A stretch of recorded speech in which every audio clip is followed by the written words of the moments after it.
حضرت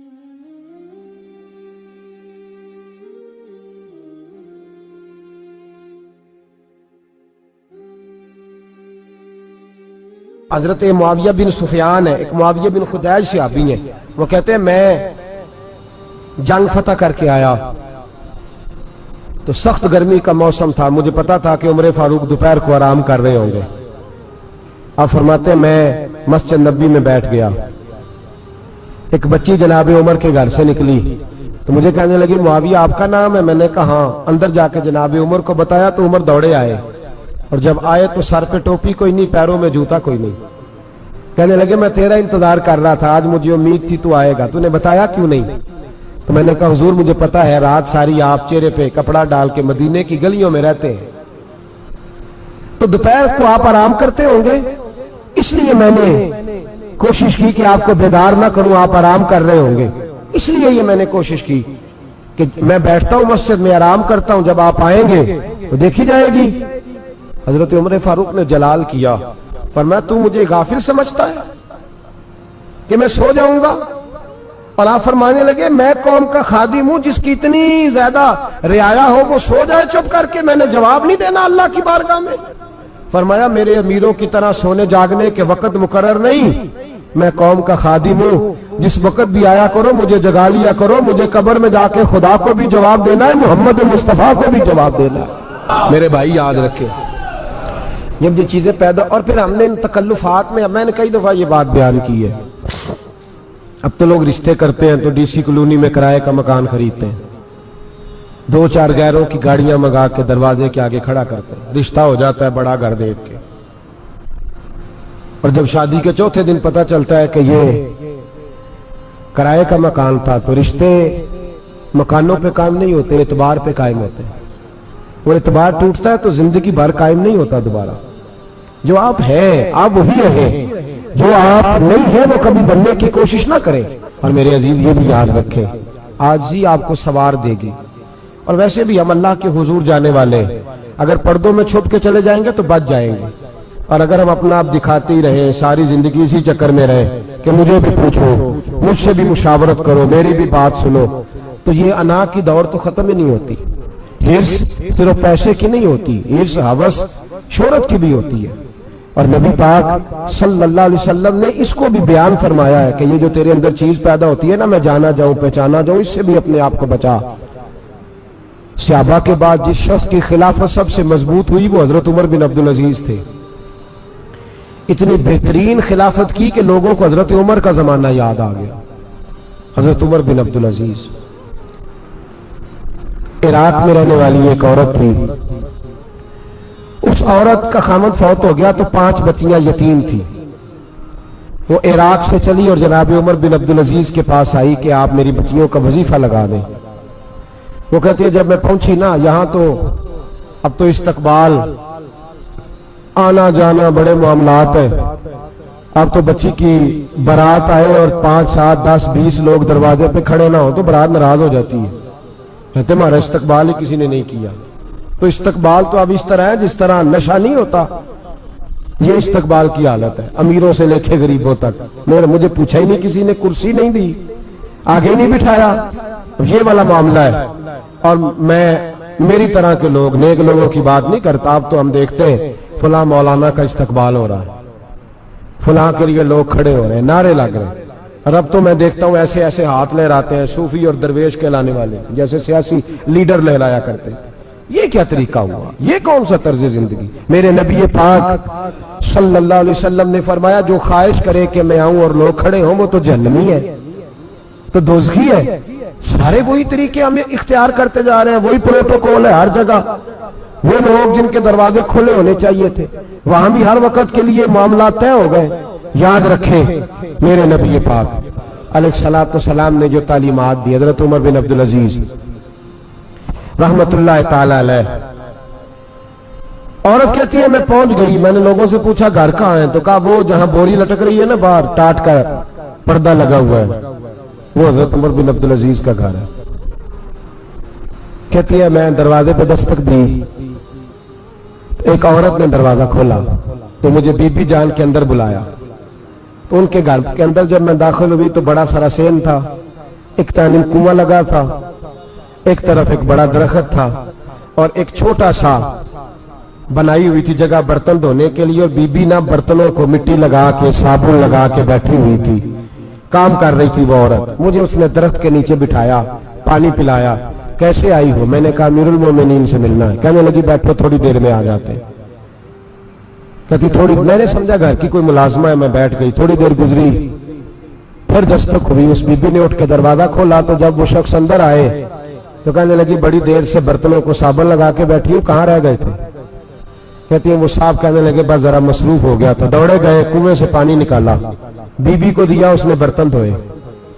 کہتی ہے پھر تھوڑا سا سرکہ اور ایک رات کی روٹی وہ لائی، اس شخص نے کھائی۔ میں نے کہا کہ یہ دونوں گھر کے ملازم ہیں، میاں بیوی کام کرتے ہیں۔ جب وہ کھانا کھا چکے تو وہ عورت میرے پاس آئی، کہنے لگی اٹھ کے مل لو امیر المومنین سے۔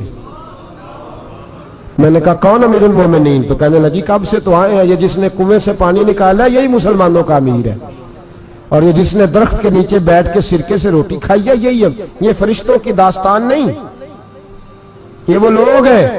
میں رات کو بھی کہہ رہا تھا ایک جگہ پہ کہ یہ لوگ جو ہے نا جن کا آپ روز شکوہ کرتے ہیں حکومتیں بڑی خراب ہیں، یہ کوئی نہیں خراب، بالکل خراب نہیں۔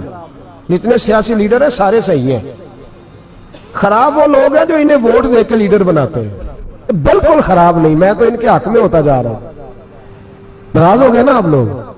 اللہ کرے تسی ہو جاؤ تو اگلے الیکشن سے سیانے بھی ہو جاؤ، آمین تو کہہ دے۔ میں نے کوئی مشورہ نہیں دینا، اس لیے کہ میری نظر میں کوئی ایسا شخص نہیں جس کے لیے میں آپ سے کہہ سکوں کہ ووٹ دیں، اور ہم تو ایسی بات کریں تو کئی لوگ ناراض ہو کے چلے جاتے ہیں، لیکن کوئی پرواہ نہیں، اس لیے کہ یہ دین میرے نبی پاک کا دین صرف مسجد کا دین نہیں۔ انشاءاللہ آئندہ جمعے نظریہ پاکستان بیان کروں گا اور بتاؤں گا کہ پاکستان کا مطلب کیا، لا الہ الا اللہ محمد رسول اللہ صلی اللہ علیہ وسلم۔ حضور کا جو قرآن نافذ ہوگا مسجد میں، وہ قرآن کچہری میں بھی نافذ ہوگا انشاءاللہ، اور وہ قرآن نافذ ہونے آیا ہے، اسمبلیوں میں وہی قرآن نافذ ہوگا انشاءاللہ، اور یہی چراغ جلے گا تو روشنی ہوگی۔ بیان کریں گے اور ڈٹ کے بیان کریں گے، آپ کو بتائیں گے۔ بس جو بات سمجھا رہا ہوں فی الوقت وہ سمجھے، مجرم وہ نہیں جو بڑا بن کے لوٹتا ہے، مجرم وہ ہے جو اس کو سپورٹ کرتا ہے، جس نے اسے بڑا بنایا ہے۔ یہ یاد رکھ لیں، ہماری کوئی بچت نہیں ہوگی، ہم سے پوچھا جائے گا، ہم سارے کچہری میں کھڑے ہوں گے، اللہ سوال کرے گا کہ تم بتاؤ تم ان کے مددگار کیوں بنے تھے، تم سپورٹ کیوں کرتے تھے، یہ پوچھا جائے گا اور ہم نے جواب دینا ہے۔ بہرحال عام دام برسر مطلب جناب عمر بن عبدالعزیز رحمت اللہ علیہ کے وہ بی بی گئی تو کہنے لگی کہ یہ امیر المومنین نے کہا، وہ اٹھ کے حاضر ہوئی، کہا حضور میں عراق سے آئی ہوں، میرا خاوند فوت ہو گیا، میری 5 بیٹیاں ہیں، وظیفہ لگا دے۔ وہ بی بی کہتی ہے میرا دل تھا کہ یتیم بچیوں کا 100 دینار سال کا لگا دیں گے تو بڑی بات ہے۔ کہتی ہیں جب میں ان کے پاس گئی تو حضرت عمر بن عبدالعزیز کو بتایا تو وہ رونے لگ گئے اور مجھ سے معافیاں مانگنے لگے۔ میں نے کہا حضور آپ کیوں معافی مانگتے ہیں؟ تو کہنے لگے اس لیے معافی مانگ رہا ہوں کہ تو میری رعایا میں تھی اور تیری 5 بچیاں یتیم تھی، تجھے خود چل کے آنا پڑا ہے، میرا کام تھا تیری خبر لیتا، معاف کر دے اللہ کی رضا کے لیے۔ انہوں نے وظیفہ لکھنا شروع کیا تو میری ایک بچی کا 1000 دینار سال کا لکھا۔ میں نے کہا اللہ تیرا شکر ہے۔ پھر دوسری بچی کا 1000 لکھا تو میں نے کہا اللہ تیرا شکر ہے۔ تیسری کا 1000، چوتھی میں نے کہا شکر ہے۔ جب چوتھی کا لکھا تو میں نے کہا اللہ آپ کا اقبال بلند کرے، اللہ آپ کو ہمیشہ اسی طرح پھلتا پھولتا رکھے۔ کہتے ہیں جناب عمر بن عبدالعزیز نے قلم رکھ دیا، فرمانے لگے میں 5ویں کا وظیفہ نہیں لکھوں گا، 4 بہنوں سے کہنا بانٹ کے اسے بھی دے دیں۔ کہا حضور کیوں؟ آپ فرمانے لگے جب تک تو اللہ کا شکر ادا کر رہی تھی میں بھی رب سے جڑا ہوا تھا اور اللہ سے ڈر کے لکھ رہا تھا، اب تو نے میری تعریف کی ہے، اب میری ذات آ گئی ہے، اب میں اگر یہ وظیفہ لکھوں گا تو اس سے اللہ راضی نہیں ہوگا، اس سے میرے نفس میں ریا پیدا ہوگی، اب میں 5ویں کا نہیں لکھوں گا، جا اور جا کے عراق کے گورنر کو دے۔ بی بی کہتی ہے میں گھوڑے پہ بیٹھی اور میں چند دنوں کے بعد عراق پہنچی، جب سویرے آ کے میں نے والی عراق کو رکا دیا تو وہ چیخ مار کے رویا۔ میں نے کہا کیا ہوا؟ تو کہنے لگا بی بی آج رات کو حضرت عمر بن عبدالعزیز کا انتقال ہو گیا، فوت ہو گئے، تو انتقال کر گئے۔ کہتی میں بھی تڑپ کے روئی۔ میں نے کہا میری یتیم بچیوں کا کیا بنے گا؟ تو وہ گورنر کہنے لگا تیرے وظیفے جاری رہیں گے، تجھے ملتے رہیں گے۔ تو کہنے لگی کیسے؟ کہنے لگا میں اگر تو گورنر رہا تو تیرا وظیفہ جاری رہے گا، اور اگر گورنری سے اتر بھی گیا تو میں ذاتی طور پہ مالدار ہوں، پھر بھی تیری بچیوں کے ماہانہ پیسے پہنچتے رہیں گے۔ میں نے کہا تو کیوں دے گا؟ کہتی ہے میں رو پڑا۔ کہنے لگا اگر امیر حضرت عمر بن عبدالعزیز جیسے ہو تو پھر اللہ گورنروں کے دلوں میں بھی رحم ڈال دیا کرتا ہے، پھر میرے جیسے لوگوں کو بھی وہ بدل دیتا ہے۔ حضرت عمر بن عبدالعزیز گھر آئے،